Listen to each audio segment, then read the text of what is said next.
یہ کہانی ہے ایک عظیم بادشاہ کی جو جنت بنانے نکلا تو وہ ہنسا اور کہا اگر آسمانوں میں جنت ہے تو میں زمین پر اس سے بڑی جنت بنا سکتا ہوں۔ روایت میں آتا ہے جب شداد نے جنت کی طرف قدم بڑھایا اور صرف ایک قدم رہ گیا جنت کے اندر داخل ہوتے ہوئے تو اللہ کا عذاب آ گیا۔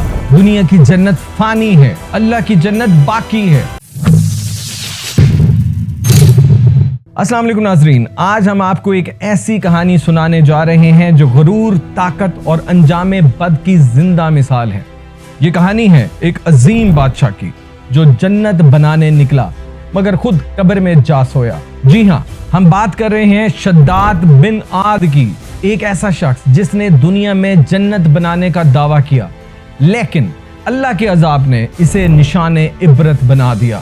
شداد کا تعلق قوم عاد سے تھا۔ یہ قوم حضرت ہود علیہ السلام کی قوم تھی جو اپنے قد و قامت، تعمیرات اور طاقت میں دنیا کی عظیم ترین اقوام میں شمار ہوتی تھی۔ شداد بہت ذہین، طاقتور اور مغرور بادشاہ تھا۔ اسے اپنی دولت، فوج، سلطنت اور علم پر بڑا ناز تھا۔ ایک دن حضرت ہود علیہ السلام نے جب اسے جنت کا تذکرہ سنایا تو وہ ہنسا اور کہا اگر آسمانوں میں جنت ہے تو میں زمین پر اس سے بڑی جنت بنا سکتا ہوں۔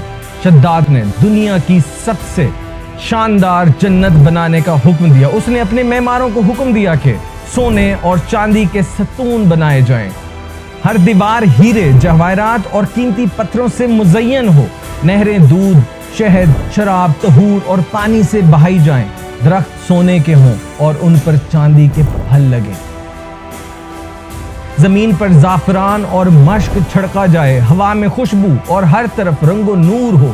یہ جنت ارم ذات الانوار کے نام سے مشہور ہوئی۔ اس کی تعمیر میں سینکڑوں سال لگے۔ جب یہ زمینی جنت مکمل ہوئی تو شداد نے کہا اب میں اس جنت میں رہوں گا اور خدا کی جنت سے نیاز ہوں، لیکن قدرت کو کچھ اور ہی منظور تھا۔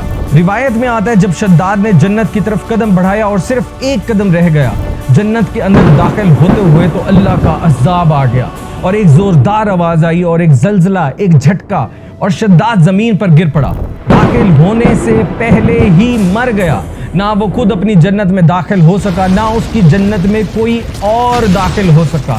شداد کی بنائی ہوئی وہ عظیم جنت ویران ہو گئی، مٹی میں دفن ہو گئی اور رہ گئی ایک کہانی، ایک عبرت۔ قرآن مجید میں اللہ تعالیٰ فرماتے ہیں کیا تم نے نہیں دیکھا کہ تمہارے رب نے عاد قوم کے ساتھ کیا کیا؟ ارم ذات العماد جو ستونوں والی عظیم قوم تھی جس جیسی کوئی قوم دنیا میں پیدا نہ ہوئی۔ شداد کی کہانی ہمیں کئی اہم سبق دیتی ہے۔ غرور کا انجام تباہی ہے۔ انسان جتنا بھی طاقتور ہو وہ اللہ کے مقابلے میں کچھ بھی نہیں ہے۔ دولت، طاقت اور علم انسان کو دھوکے میں ڈال سکتے ہیں لیکن اصل کامیابی عاجزی اور اللہ کی رضا میں ہے۔ دنیا کی جنت فانی ہے، اللہ کی جنت باقی ہے۔ شداد کی جنت مٹی کا حصہ ہے لیکن اللہ کی جنت ہمیشہ باقی رہے گی اور وہ صرف ان کو ملے گی جو ایمان، عمل صالح اور عاجزی کے ساتھ زندگی گزارتے ہیں۔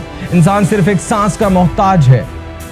شداد صرف ایک قدم دور تھا اپنی جنت سے لیکن وہ قدم بھی نہ اٹھ سکا۔ آج بھی کئی شداد دنیا میں موجود ہیں جو اپنی عمارتوں، مال، اقتدار اور ٹیکنالوجی کو دیکھ کر سمجھتے ہیں کہ وہ سب کچھ ہیں، مگر یاد رکھیں نہ وہ جنت کسی کو بچا سکی، نہ دولت، نہ فوج، نہ علم۔ آج ہمارا معاشرہ بھی ایک ظاہری جنت کے پیچھے بھاگ رہا ہے۔ بڑی گاڑی، بڑا گھر، چمکتی زندگی لیکن دل میں خالی پن، روح میں اندھیرا۔